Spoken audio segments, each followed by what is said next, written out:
Good morning. This is Congressman Barney Frank of Massachusetts, Chairman of the House Financial Services Committee. The large jump in the unemployment rate in December is the latest sign that the economy is slowing down, and most observers believe that this downturn will intensify. A crisis that spread rapidly from the subprime mortgage market to the broader financial markets now threatens the entire economy and the well-being of American workers and their families.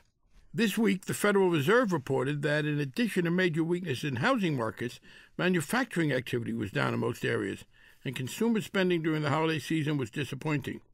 According to the Conference Board, a leading business research organization that tracks consumer spending, consumers' views toward the economy, quote, continue to paint a dismal picture, unquote, as Americans grow increasingly worried about their economic situation.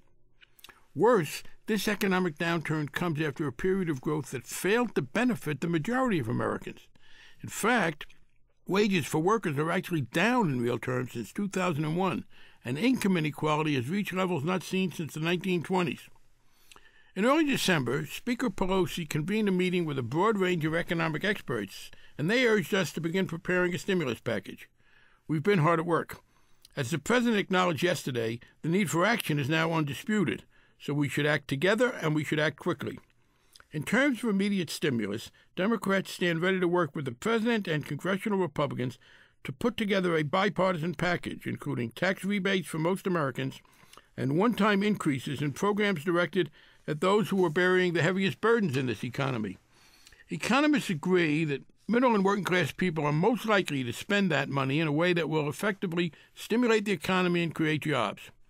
As we work on the details of a proposal, we're also guided by the need for increased assistance to those who are unemployed, to those hit hardest by the increases in food and energy costs, and, importantly, to those who have lost their homes or are struggling to avoid foreclosure. We should also address the problems faced by state and local governments, who may be forced to reduce vital services as their tax receipts decline. Of course, acting on an immediate stimulus to stem the downturn is not all that is required. We must also work to address the underlying economic problems that have come to light in recent months. Democrats believe that an active government role is needed to maintain confidence in the integrity and fairness of markets for consumers, homeowners, workers, and investors.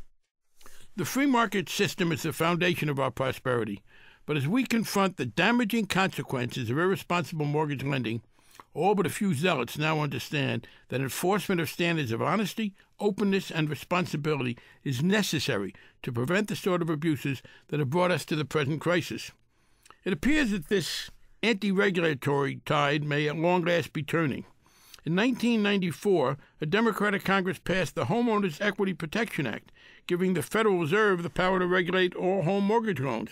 Alan Greenspan, a staunch advocate of deregulation and then chairman of the Federal Reserve, flatly refused to use any of that authority. In contrast, today's Federal Reserve will soon issue the rules called for in that legislation. While they're not as strong as many of us would like, this still represents an important repudiation of the hands-off view that has dominated in recent years.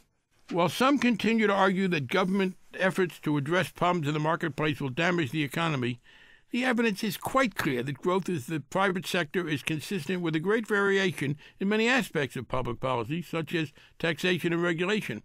In fact, appropriate intervention not only promotes economic growth, its absence, as we've learned, can slow it. Today, our nation faces a test. We must cooperate to enact immediately aggressive measures that respond to the economic downturn, while we simultaneously continue a healthy debate about the role of government in the modern economy. I'm confident we will succeed. This is Congressman Barney Frank. Thank you for listening.